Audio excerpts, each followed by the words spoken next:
So, Joseph, the last thing we were talking about yesterday was you were basically giving me examples of instances where union members were suing the union, right? Because they were disgruntled with the decision that was made, or with the union's performance in one way or another. So, I was thinking about that just as I sat here, waiting to start this interview, that I don't think there can be a more definitive sort of distinction between the member and the union, that legally a member can take the union to court, should state that legally speaking, the union is not considered the members, right? The example that I came up with in my mind was, an example of a basket of apples, right? The union is the basket and the members are apples, right? And the apples are in the basket. It's a basket of apples, but the apples in the basket are separate entities, right? Do you think that makes sense? Yeah. So in that sense, I think we can put that to rest. The union is not the members, right? The union is a separate entity, and the members are each individually separate entities. And together they form, they sort of work together for mutual interests, okay, where the union performs its role and the members perform their role as per the union's constitution.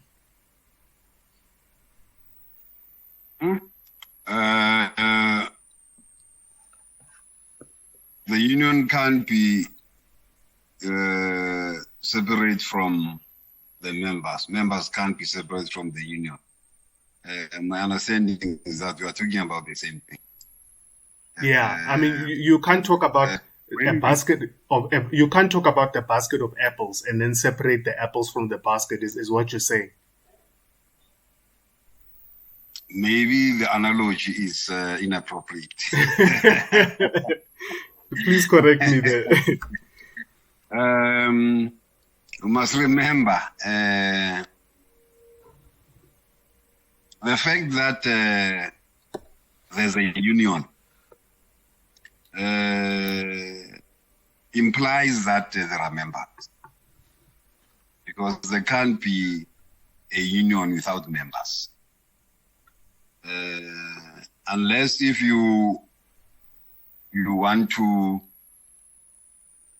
believe that the union, when we talk about the union, are talking about leadership of the union, and then the rest are members of the union.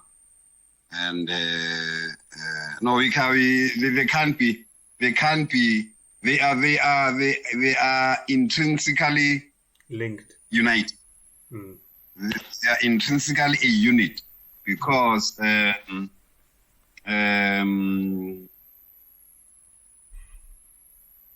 unions, the nature of the unions are that they are members. They are formed by members, and amongst those members, there will be obviously those who will be elected to take certain types of leadership positions.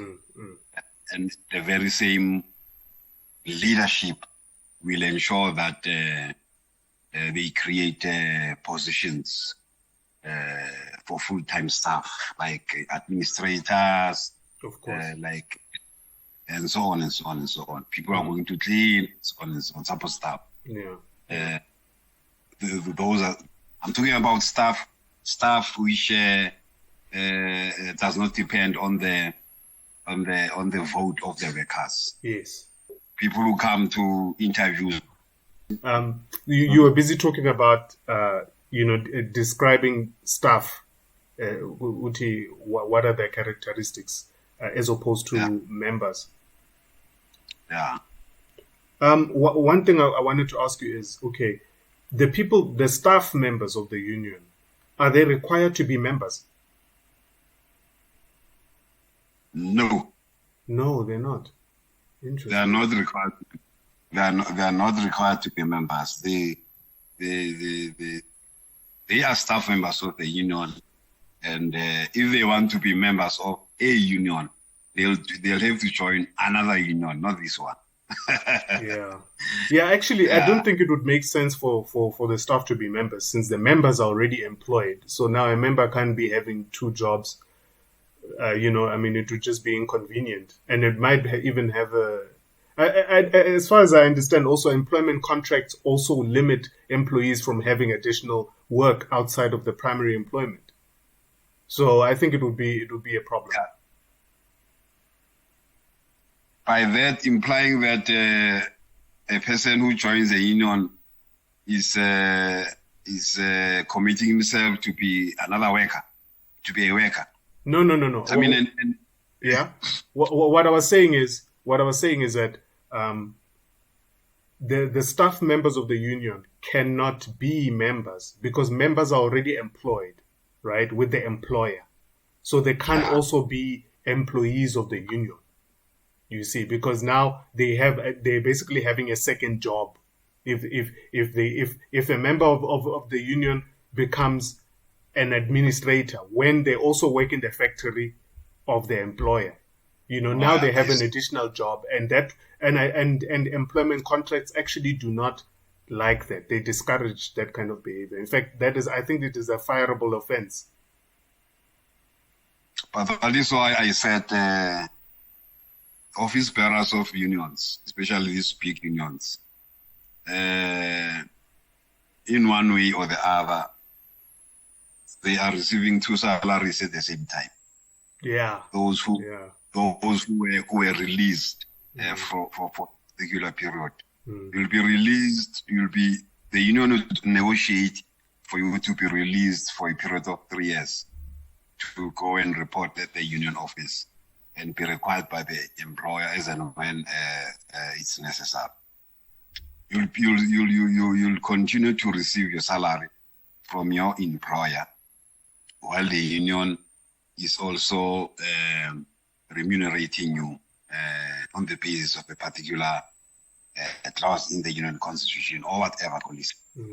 To me, it's receiving two salaries at the same time, and it will be justified on the basis of decision taken by the union.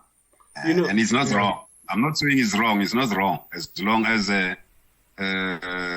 members of the union are aware, as long as there is an agreement, then it will be justified. Yeah. That is why some of them even get cell phone allowance. They also get vehicles.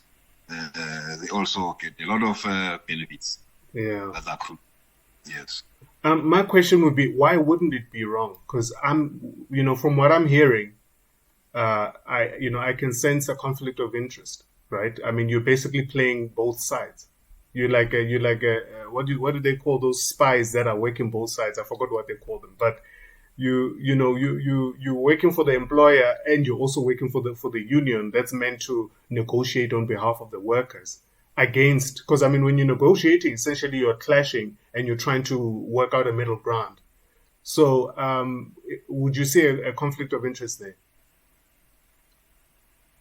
Well, it wouldn't be there because for that particular period, if you are released, you are basically belonging to the union. The only attachment you have with your employer or your original employer is that your services have not been terminated and you are still receiving salary. That is basically mean you are lucky because you by being elected into a union position, it's like a person who is a part-time counselor. You'll be a part-time counselor who's working in a particular factory and not be prohibited from receiving salary from the municipality and also as a counselor and also from your employer. You're receiving two salaries at the same time. and it is allowed. The same thing that happens in the union.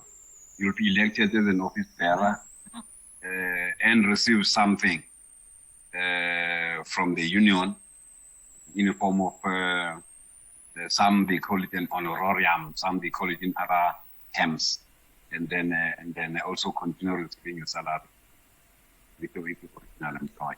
You know, yeah. Look, I hear your explanation. I'm smiling because it's this concept of being released is that you're no longer doing your day to day for the employer, right? Yeah.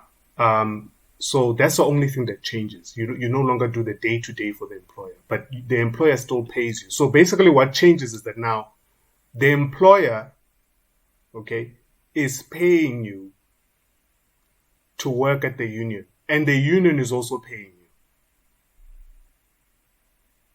Yeah, right. Something like that. Well, the employer is not really paying you to work at the employer.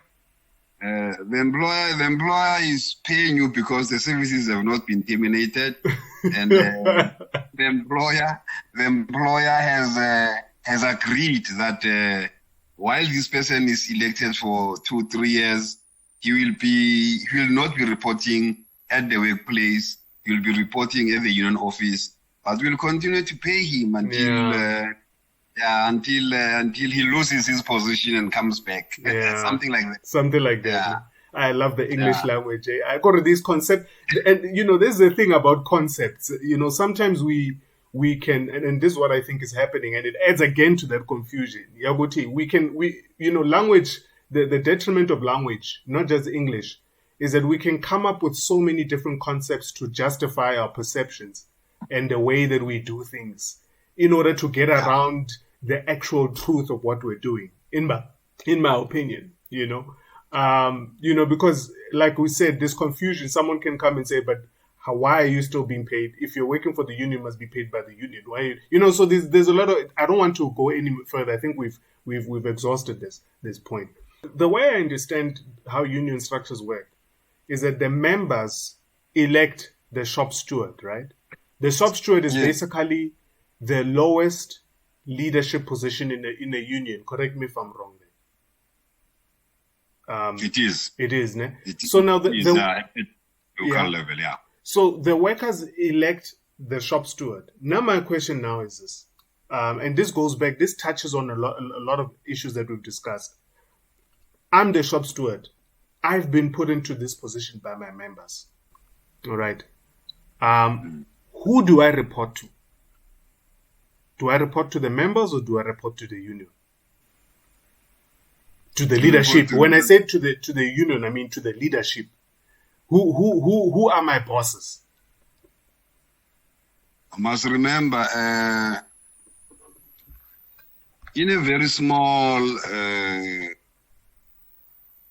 factory where you're only allowed to have 2 shop stewards, it will be yourself and the other colleague of yours who must report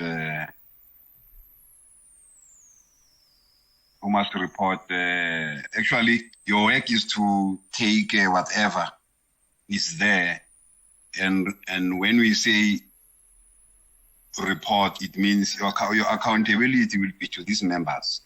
But when you report whatever is happening, you'll be reporting to the next structure, because the next structure will be either your regional office or your provincial office, or so even your head. Yeah.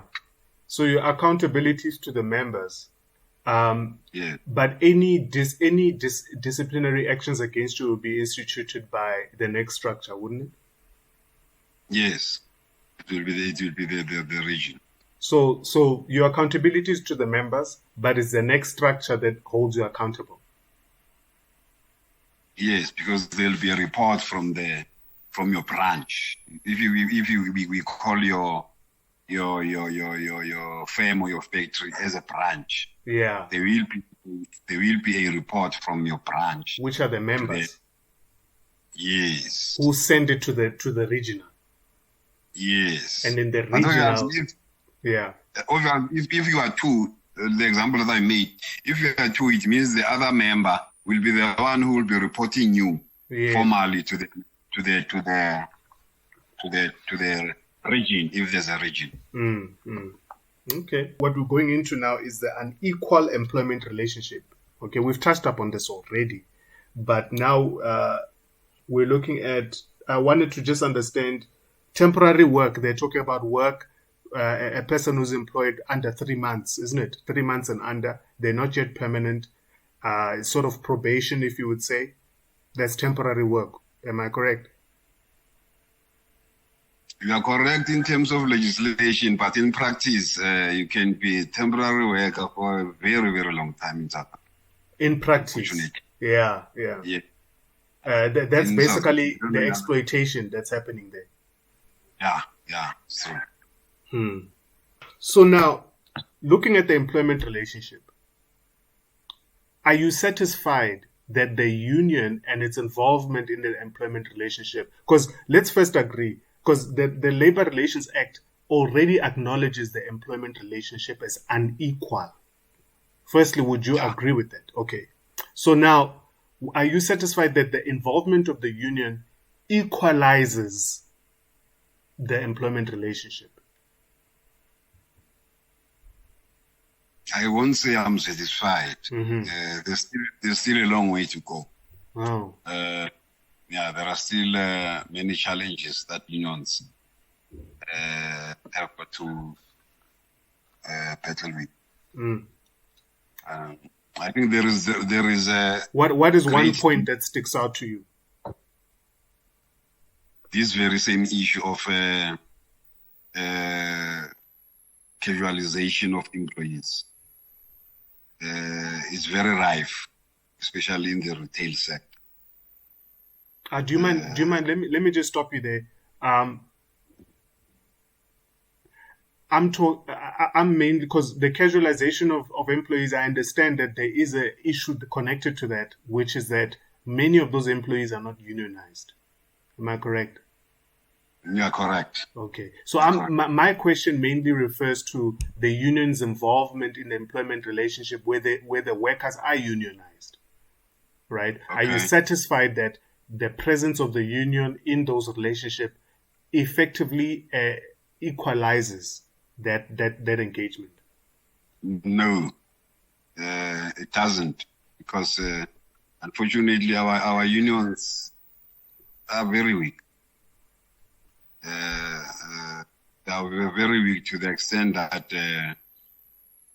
even where unions exist, you still find unnecessary exploitation, which was supposed to be challenged by unions, and things happen unabated, which is very, very unfortunate. And I was going to say, when you see exploitation happening in ununionized environments, maybe you could understand that, it's because employers are taking advantage. But where there are unions, it becomes very, very problematic and unfortunate, because that is where things could have been better. But in most instances, it remains the same. Employees sometimes feel, even members sometimes feel that they are paying the unions for doing nothing. So okay. So because we've already touched upon weakness in terms of incompetence, right? But also weakness in terms of corruption, isn't it? Yeah. And for me, the way I see that, those issues, because they apply to almost any kind of organization, I wouldn't say that's a union problem, right? The unions don't have that problem because they are unions. Private companies also have that problem. Government has a problem. So my question is basically that if a union was doing everything, it was strong and it was doing what it needed to do in the workplace, right? Aside from corruption, because those things exist everywhere, right? Does the fact that a union exists and it functions properly, does that equalize the relationship between the employee, as represented now by the union, and the employer? Does that put them on an even sort of level? It will be difficult to answer that question to me, because what would be the determining factor that the employment relationship has been equalized? Because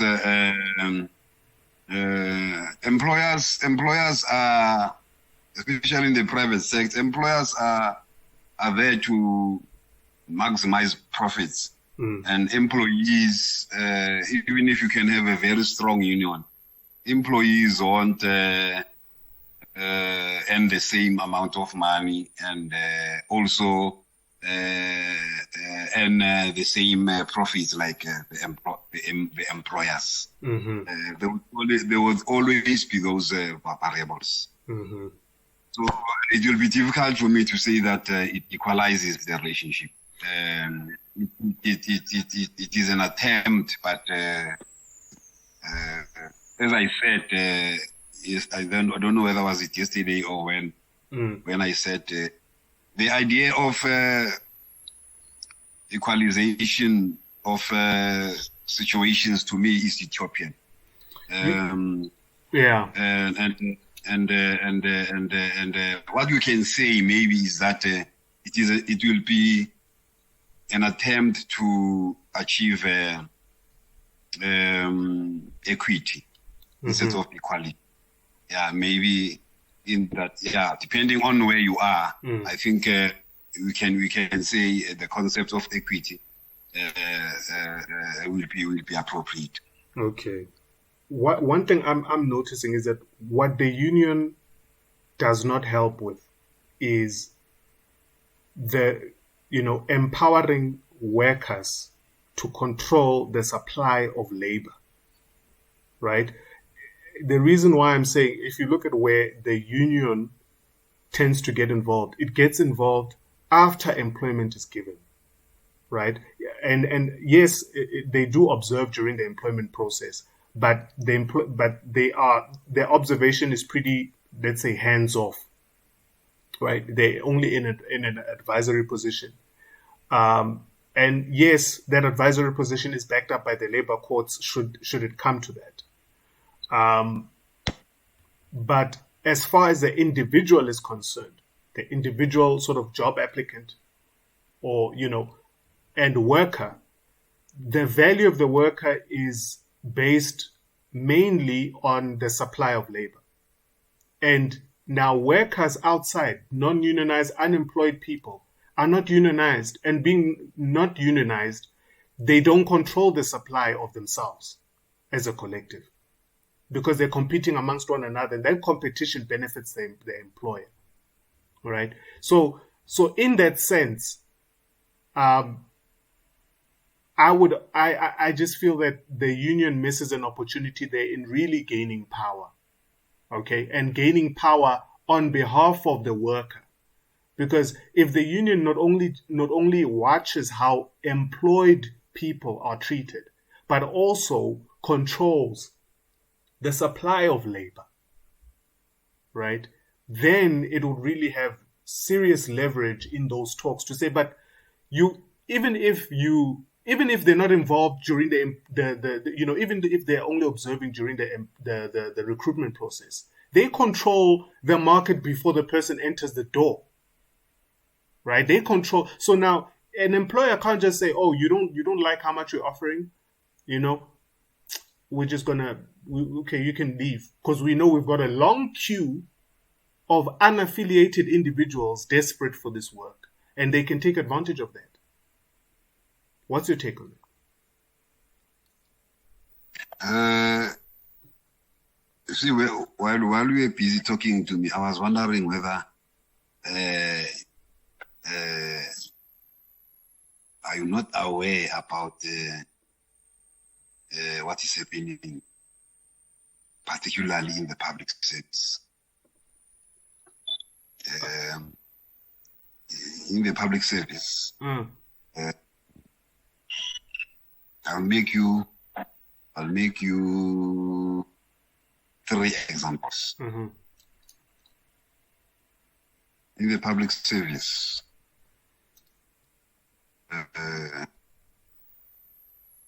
pop crew, Yeah. which is a police union, Mm. was accused some time back of controlling or manipulating the recruitment process in the SAPS. SATU, the teachers union, Mm. was also accused of manipulating the recruitment process of teachers and administrators in education offices. Mm. And then DINOSA, Mm. which is the CIS union, I think to some extent NEHAWU, were also accused of manipulating recruitment processes in the public service, meaning that they were influencing the choice of people who were employed or who were to be employed in the public service. Mm-hmm. That is why. Maybe in collusion, with the ruling party, as COSATU states. That is why there is this halabaloo about cadre deployment in one way or the other. But to go deeper into the matter, these things were not only affecting high leadership positions. I'm also talking about basic positions. lower level positions where there will be an influence by these unions. You must not forget also SAMU, which is also an affiliate of COSATU, is confined to the municipalities. It was also accused of the same thing, meaning that the allegation is that these comrades were saying to recruitment officials, here you take this one, here you take this one, here you take this one, and they will say their way. That is what was said. It's an allegation. It has to be proven. But I think there was a commission of inquiry which was conducted in the past around the question of Pope, and it was discovered that that did happen. So what is your take on that? If okay, it is an allegation and it's still yet to be proven. Okay, let's move aside from the allegation and focus on the issue, which is what is your take on the manipulation of the process? A union has members. It is focused on a specific sector or industry. There are open positions, and it seeks to benefit its members by getting them positions. What is your take on that? Is that good or bad in your moral perspective? It is not bad.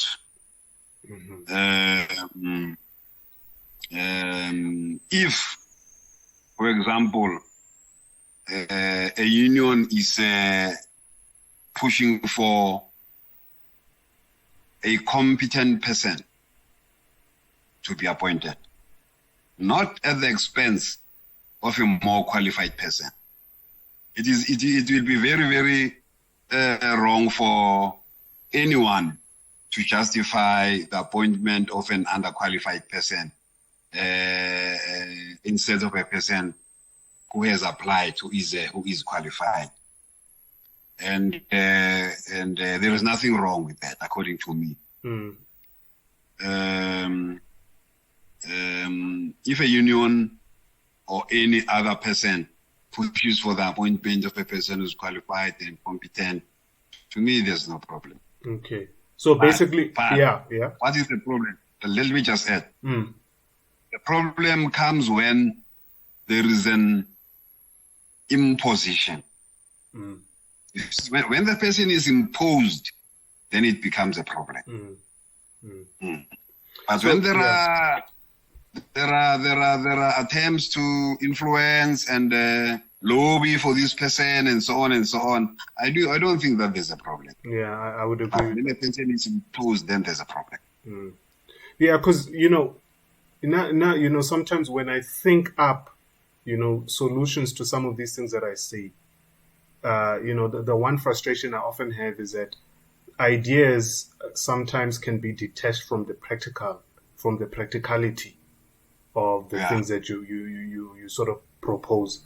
So, in my case here, what you're discussing is, as long as the employer's freedom to choose, because remember, currently as it stands, the business belongs to the employer. It's the employer's business, and they have their own rights to be protected and to defend, which they have to be able to select who's going to come and work for them, right? And they will do that based on the criteria that they've determined are best suited for their business. So now the reason why I asked you the question is, if you look at the inequality of the employment relationship, I think it boils down to market forces. If you look on the employer's side, my perception is that the employer is better suited and better protected from market forces, right?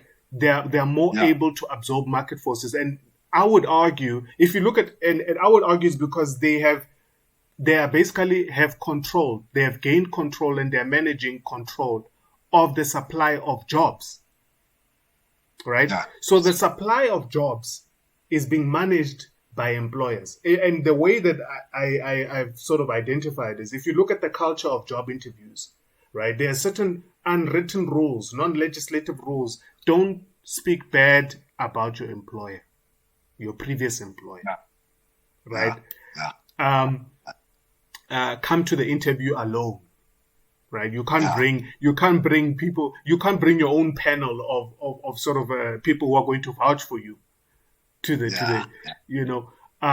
the employer is allowed to ask for your reference and call people about you, but you asking about the previous person who worked and being able to contact them to get a genuine sort of assessment of your potential employer is looked down upon. So these are the things that actually show that the employer has this power because they basically manage the supply of labor. And I think that on the other hand, on the other side, people are atomized, they're individualized, and they're not united. The union doesn't fall there because the union is behind or within, because you only become a member when you're employed, right? Now you mentioned, you were talking about the manipulation of the recruitment process. Okay, for me, I think that touches upon what I'm talking about, but I don't think it goes far enough, because I'm not even talking about I'm looking at the idea of the union having these unemployed people unionized, right? And sort of controlling the employer's access to that pool of labor, right? Without telling the employer who to select from it, right? So the employer retains the freedom to say, okay, this is who I want to select from this pool. But the union retains the power to give the employer access to the pool, right? So that Sorry? It does happen. Does that happen? Yes, it does happen. Huh. I'm sorry to interrupt you. No. I was done. I was just repeating now. I was enjoying my voice there for a second. Yeah, okay. It does happen to me, because you must remember, especially in our townships, there are structures called unemployment. They call them unemployment people's structures. Sometimes they would work alone. Sometimes they would would involve civic structures and also unions. I've never heard of this. Yeah. Unemployment structures, no, they are there. So these unemployment structures, they play in some instances a very, very big role in influencing the appointment of their members into any employment, in mines, in firms, including government. Once an unemployment structure is very strong, I'm telling you, to me, even an unemployment structure is very strong. Yeah. It approaches you as the employer and tell you straight that we've got 100 of our members here who are unemployed.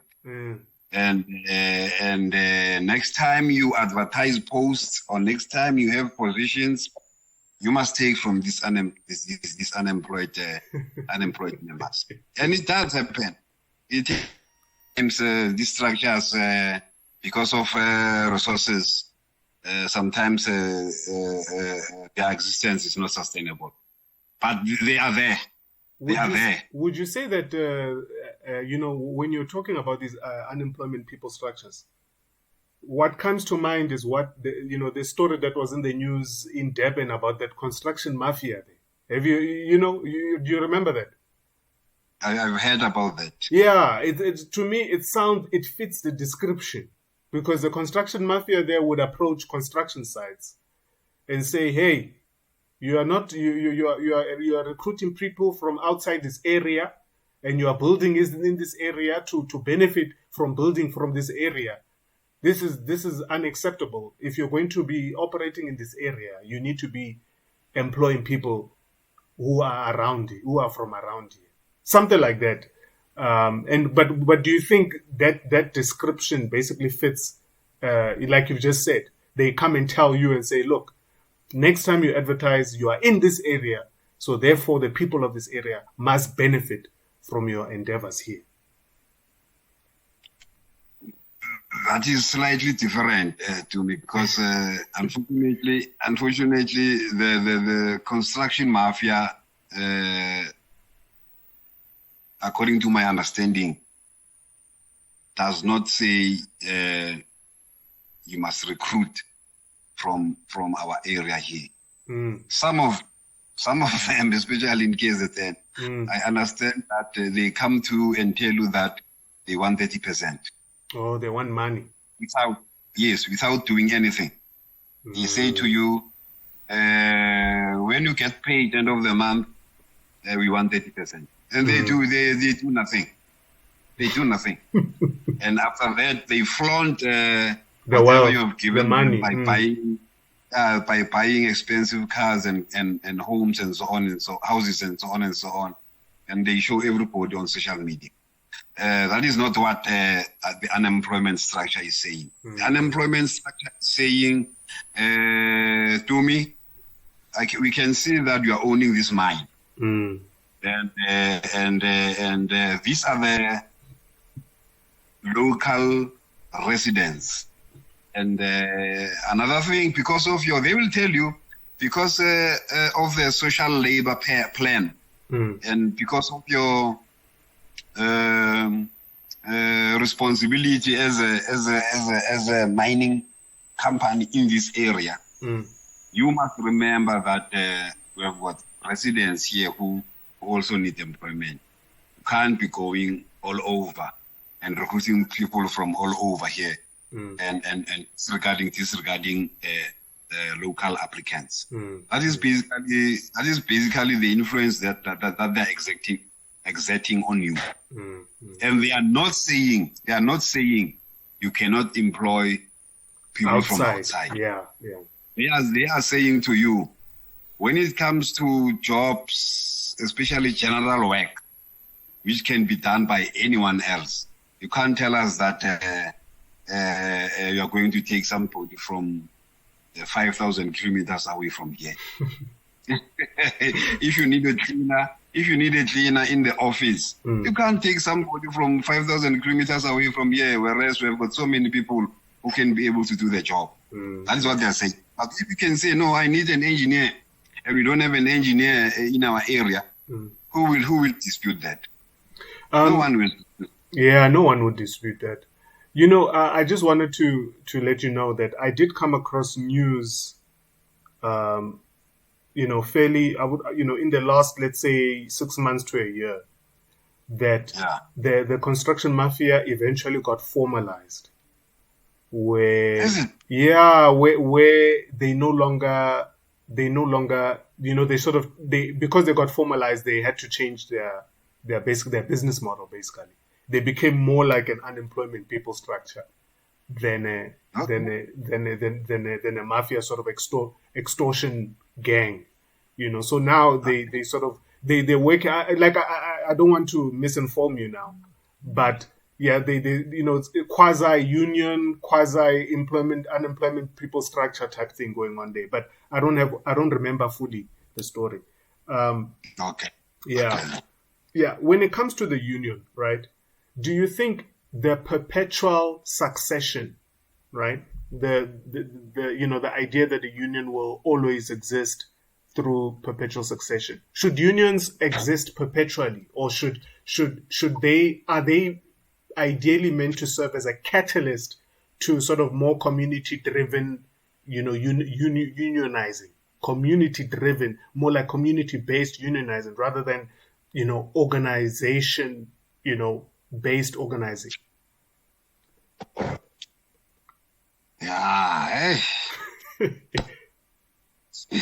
This is the last question, by the way. I know it's fine. You're touching a very sensitive issue. Is it? Yeah.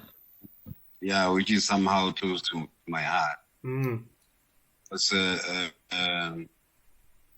this perpetual succession is a very big problem. I think legislation demands that that should be the case. But I feel very strongly that legislation must be amended to ensure that people who originally established the unions or the union must be somehow protected, because you establish a union now, then according to the constitution, after 3 years, if you are not elected into any position, it's bye-bye to you. Whereas we have established that very same union. I mean, when you establish a union, well, whereas a union is like an NGO, but when you establish something like that, an entity like that, you have a vision. You want to see this union doing 1, 2, 3. But now after 3 years, when they say no, certain people have lobbied against you, and you are no longer an office bearer of that union. You must remember, if you are no longer an office bearer of that union, they are the ones who are going to determine your fate. And if they no longer want you, you are gone. And it will be, to me, it will be unfair, because I'll be the vision bearer. I'll no longer be there. That is why you can question the bona fides of people like Joseph Nkadimeng, who established AMCU, and he has been in AMCU all along. I understand where he comes from. He's the one who established AMCU, and there will be people who will come there, join AMCU, and become office bearers, and they would want to dethrone him. That is his baby. He has got a vision. Whether he makes money or not, it's something else. But what I'm trying to say is that I support the idea of perpetual succession, but with amendments. I support it with perpetual amendments. It must make sure that there are protections around people who have started the union. That is my belief. What kind of protection would you go into? Would you maybe give an example of 1 or 2 of those protections? Example would be that the people who have established this union, it should be ensured that if they are no longer elected as office bearers, they should be given particular roles in the union. Okay.